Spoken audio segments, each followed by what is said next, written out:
Kulikuwa na kiza katika eneo la msiba. Hali ya nuru ilitoweka na hali ya matumaini ilikuwa haipo kabisa kwa huyo mfiwa. Akaja bidada mmoja akiwa amevaa kinyume kabisa na utaratibu uvaaji katika misiba, kwani alikuwa amevaa koti jeupe na alipaswa kuvaa koti jeusi. Lakini alipofika tu akamkabidhi mfiwa barua, na ndani ya barua hii kulikuwa kuna miamala yote ambayo marehemu alikuwa ameweza kuifanya na kuihifadhi. Kwa lugha nyepesi ni kwamba marehemu alikuwa ameacha hii miamala yote kwa ajili ya mtoto wake. Jamaa alishangaa sana kuona kuwa zilikuwa ni pesa nyingi ambazo mama yake mzazi alikuwa amemwachia. Alafu huyu bidada aliyemletea hii barua akamkaba na kumwambia kuwa kama ukicheza tena kamari naahidi kwamba nitakuteketeza. Familia nzima ilishangaa sana kuona kuwa huyu bidada hawamjui kabisa, ameleta miamala lakini bado anawakalipia vibaya sana. Ila kitu cha kushangaza ni kwamba sauti walikuwa kiisikia ni kama ya mama yao. Baada ya bidada kukamilisha kutoa vitisho kama vyote, akawa anatoka katika lile eneo la msiba. Alipofika nje akaweza kumsalimia mwanamama mmoja ambaye alikuja kupotea katika hewa. Inaonekana kwamba yule mwanamama ni mzimu na huyu msichana ana uwezo wa kuona mizimu. Na ukweli ni kwamba huyu bidada alikuwa na uwezo wa kuona mizimu kutokea alipokuwa mdogo, na mizimu ilitumia fursa hii kuhakikisha kwamba inamtumia bwana mdogo kuhakikisha kwamba anafikisha jumbe mbalimbali ambazo walikuwa natamani watu walio hai waweze kuzipata.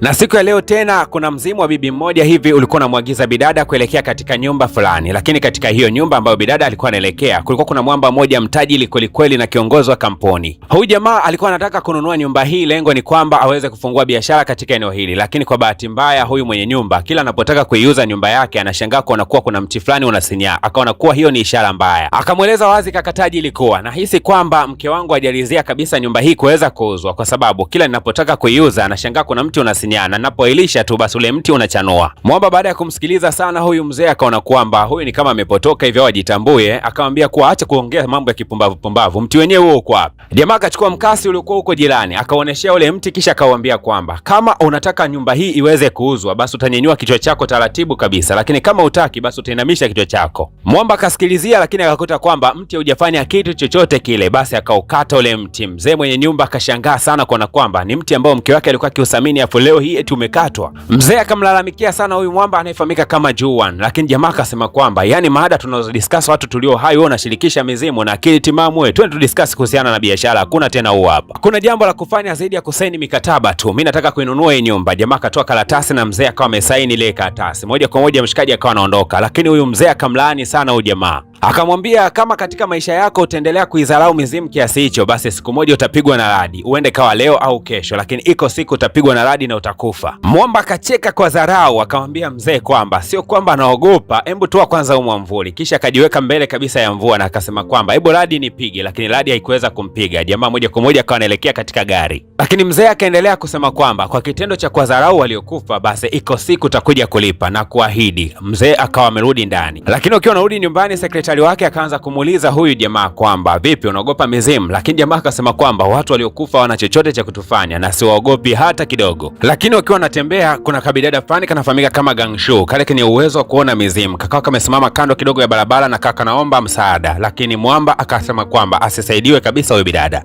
Na gari yao hata ikufika mbali, ghafla tu yule sekretari akaonekana kuminya breki ya ghafla. Jamaa alipomuuliza kuna shida gani, akasema kwamba nimeweza kushuhudia kuna radi zilikuwa zikipiga mbele ya gari nyingi sana, hasa wakati wao wamesimamisha gari kwa lengo la kuepuka radi. Bidada akajua wamesimamisha gari wanahitaji kumpakia, yeye akaingia moja kwa moja ndani ya gari. Ikabidi sekretari kuanza kuuliza ni kwa nini umesimama katika eneo lile pale peke yako, lakini bidada Gangshu akasema kwamba mizimu imemleta hapa ili kuweza kuwakinga watu na radi, kwa sababu kuna mtu ilikitarajiwa kwamba angetakiwa kupigwa na radi siku ya leo. Na bidada Gangshu akamgeukia Mwamba huyu anayefahamika kama Juan akamwambia kwamba unaweza ukakimbia radi kutokea katika mbingu, lakini uweze ukakimbia kufuatiliwa na mwanamke ambaye umeweza kukata tawi la mti wake. Mwamba kila akimtazama bidada anaona kwamba ni kama chizi hivi. Wakawa wamepumzika kidogo hapa, wakawa wanajipatia chai kwa sababu kuna baridi sana siku hiyo. Lakini kando kidogo hapa bidada akawa anaonekana akiwa ameshika bia na akizungumza na mtu, kumbe bana alikuwa ametembelewa na mzimu ambao ulikuwa ni mlevi sana. Jamaa akimtazama bidada anavyoongea peke yake ndo akawa anasadiki kabisa kwamba bidada ni chizi, tena chizi kweli. Hata yale alikuwa akiongea katika gari alikuwa hana ukweli kabisa. Mwamba akawa anaelekea katika gari, lengo ni kwamba aweze kuianza safari, lakini bidada Gangshu akazidi kumfuata huyu jamaa, lakini kila anapozidi kumsogelea jamaa ule mzimu wa pombe ukawa anamwambia kwamba bakia bana, angalau nimalizie kidogo kinywaji. Bidada Gangshu anazidi kumfuata tu jamaa akimwambia kwamba nisubirie basi nisubirie. Mwisho wa siku akawa amemgusa jamaa. Baada ya kumgusa tu jamaa ile mizimu ikatawanyika kama upepo. Mwamba alimkata jicho jicho baya bidada, kisha akamwambia kuwa nina vitu viwili ninavyovichukia katika maisha yangu, ni mtu kunigusa ama kugusa pesa yangu. Lakini bado kabidada Gangshuka akaendelea kumshikilia mwamba akisema kwamba kuna mtu alikuwa ananifukuzia. Jamaa akamwambia acha kuongea upumbavu, akakatoa kabidada mikono na kisha akapanda gari yake na kuanza kuondoka. Kabidada Gangshuka aliendelea kulifukuzia gari kakimuita sana mwamba kwamba nahitaji uwepo jirani yangu. Lakini mwamba akiwa bado katika gari yake alikuja kugundua kwamba pale ambapo bidada alikuwa ameketi alikuja kulikuta lile ua ambalo alikuwa amelikata katika nyumba ya yule mzee. Akalichukua lile ua akalitupa katika dirisha, kisha akaendelea na safari zake. Kesho yake tena bidada akaelekea katika kampuni ya mwamba Juan, kisha akamwambia anahitaji lile koti ambalo alikuwa amelisahau katika gari, koti lake la mvua. Lakini akiwa mlangoni tu anasubiria kuingia katika zamu yake katika ofisi ya mwamba, akashangaa kumwona mwamba anaongea na mchezaji mmoja maarufu sana katika nchi, mchezaji wa basketball. Lakini kando kidogo ya huyo mchezaji kulikuwa na mwanamke mmoja ambaye alikuwa ni mzimu. Lakini ghafla bin vu ule mzimu ukawa umetelepoti kutokea pale ndani ofisini mpaka huko ambako bidada yupo. Bidada aliogopa sana, akapiga makelele, wakawa wameshtuka kana kwamba kuna mtu alikuwa ameanguka huko kwa nje. Jina la huu mzimu unafahamika kama Mikyang. Ulikuwaga ni mpenzi wa huyu jamaa ambaye ni mchezaji maarufu sana wa mchezo wa basketball. Unataka kumtumia bidada Gangshu kutoa ujumbe kwa huyu jamaa mchezaji maarufu sana wa basket kwamba aikumbuke ile ahadi ambayo aliahidiana na huyu bidada mzimu eneo fulani hivi chini ya mti. Na huyu mkaka maarufu kabisa katika mchezo wa basketball anafahamika kama Haesan. Ukweli ni kwamba miaka kadhaa iliweza kupita, mwamba Haesan pamoja na bidada Mikyang walikuwaga ni wapenzi ambao walipendana sana, na wakawa wametia ahadi kwa kuzika kiboksi fulani hivi na kusema kwamba kama kuna mtu atakuja kumsaliti mwenzake basi atapitia wakati mgumu. Lakini jamaa akamwahidi bidada kwamba hatowahi kumsaliti hata siku moja. Mahusiano yao yakazidi kusonga mbele. Siku moja bana ikawa ndo siku ya harusi yao, lakini akashangaa kuona kwamba bidada yeye mwenyewe ndo akavunja ile ahadi na kusema kwamba yuko tayari kuolewa na huyu jamaa. Mwamba alimlazimisha sana bidada wakamilishe ndoa yao, lakini bado bidada aliendelea kulia tu na kusema kwamba yuko tayari kumwacha jamaa ili yeye aende akasome masomo ya nje ya nchi.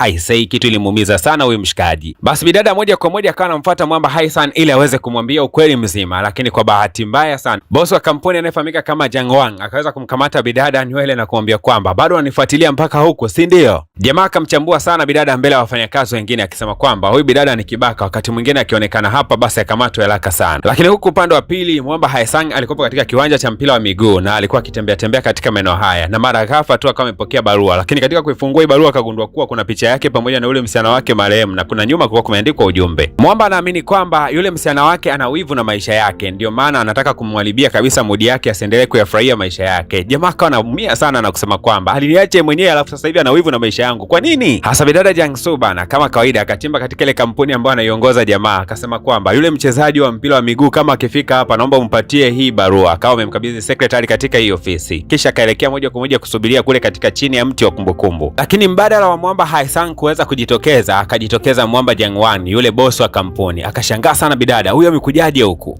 Na tena mwamba alikuja na picha ya marehemu yule bidada Mikyang, na moja kwa moja akanamwambia bidada kwamba ni kwa nini ulituma picha hii katika ofisi yangu ukisema kwamba ielekee kwa yule mchezaji maarufu sana wa mchezo. Bidada akaeleza kwamba aliagizwa na ule mzimu kuhakikisha kwamba hiyo picha inamfikia mhusika, lakini moja kwa moja jamaa akawa amekasirika na kuitupa ile picha, kisha akasema kwamba hakuna uhusiano wote kati ya binadamu na mizimu, alafu siku nyingine focus na maisha yako, acha kabisa mambo ya kipumbavu. Ule mzimu ukaendelea kumfuatilia bidada na kumuomba aoneshe ushirikiano, lakini bidada alikasirika na kusema kwamba nimejaribu kadri ninavyoweza, lakini wewe jamaa amenizuia. Alafu kwa ajili yako wewe Mikyang naonekana kama mimi ni chizi, kila mtu ananiona kama vile nimechanganyikiwa, hawaniheshimu kabisa watu. Katika meza ya chakula nyakati za usiku, mwamba Jangwan alikuwa akimuuliza huyu Haesan kwamba je, unahisi kuna mtu yote ambaye anakufuatilia? Lakini kabla mwamba hajaweza kujibu, kuna mtu akawa amelopoka hapa ndani. Akasema mtu pekee ambaye anamsumbua huyu ni yule Mikyang ambaye ni mpenzi wake wa zamani. Yeye mwenyewe ndo alimwacha hapo, bado anaendelea kumfuatilia tu kila wakati. Hasa mwamba akajaribu kumtazama huyu sekretari wake, akaanza kusema kwamba ina maana yani yule mtu aliyekuwa amekufa ndo anayemfuatilia huyu mtu. Okay, akaanza kugundua kwamba huenda secretary bana ndio anayemtishia huyu jamaa na kutuma jumbe mbalimbali. Na kwa kuwa jamaa haamini kabisa masuala ya mizimu, basi akaanza kumshutumu secretary wake kwamba huenda yeye ndio anayefanya haya mambo nyuma ya pazia, labda kwa sababu Haesan anapendwa sana na huyu bosi. Bidada Gangsu bado michakato yake na kila siku analazimishwa na ule mzimu. Mwisho wa siku akaambiwa kwamba aende akalifukua ile box ambayo ilikuwa na kiapo ndani yake, kisha alichukua na moja kwa moja ampelekee mwamba Haesan. Basi bidada akawa amelichukua na kumpelekea jamaa. Mwamba Haesan alikasirika sana, akalichukua ile box ambayo bidada Gangsu alikuwa amelileta akalitupa pembeni, lakini kumbe ndani yake kulikuwa kuna viatu. Jamaa anahisi kwamba huenda huyu bidada anamchezea mchezo. Jamaa akavitazama hivi viatu akakumbuka kwamba hivi ndio vilikuwa viatu zawadi ya kwanza kabisa bidada Miking aliweza kumpatia kipindi kile ni wachumba. Bidada akamwambia Mwamba kwamba sio kwamba mpenzi wako alikuacha kwa sababu alipenda, lakini alikuja kugundua kwamba ana ugonjwa ambao asingeweza kupona tena, ni kwa siku chache mbele alitakiwa aweze kufa. Ndio maana akaamua kuachana na wewe ili akuache uishi kwa amani kabla ya kufunga ndoa. Mwamba alipoyasikia hayo akajikuta ni kama amemwagiwa maji ya baridi. Alimtazama bidada, hakuamini macho yake. Kumbe bana, ndio maana alikuwa anamlaumu msichana wake kumwacha siku ya ndoa, kumbe hakutaka kumwacha akiwa mgane. Mwamba Haisan akavaa vile viatu vyake ambavyo bidada alikuwa amempatia kama zawadi. Moja kwa moja akaelekea katika lile eneo la mti ambapo aliweza kuachanaga na bidada na walitiana ahadi. Jamaa akiwa anasogea katika huo mti, lakini pia hata ule mwanamke wake alikuwa kando yake. Alitamani kumkumbatia jamaa, lakini kwa sababu yeye ni nafsi haikuwezekana kabisa kumkumbatia jamaa huyu. Alilia sana Mwamba, akaumia kweli kweli na machozi akiwa yanamtiririka, na ghafla tu akapata upendeleo kutokea mbinguni. Basi akaweza kumuona mpenzi wake kwa mara ya mwisho sana akiwa anamuaga. Na bidada Gangsu alikuwa yuko kando akishuhudia tukio hili zima. Alizidi kuwatazama wawili hawa, ni kama machozi alikuwa akimlenga. Sasa huyu bidada hatima yake ni ipi na ni kwa nini anaona mizimu kila wakati? Asante sana kwa wote ambao tuko pamoja. Ni kusitu kwamba ili kuipata tamthilia hii gusa hapo upande wa kusubscribe, utaona kuna channel imeandikwa PVP Media Recaps. Basi utakapogusa alama ya kusubscribe hapo, miendelezo yote utakuwa ukiona. Asanteni sana kwa wote ambao tuko pamoja. Tukutane katika episode ya pili. Ukikuuliza anaitwa nani, waambie anaitwa DJ Paul wa PVP Media Max. Karibuni sana sana sana sana. Usisahau kugusa alama ya kusubscribe katika channel yetu hapo chini iliyoandikwa PVP Media Recaps.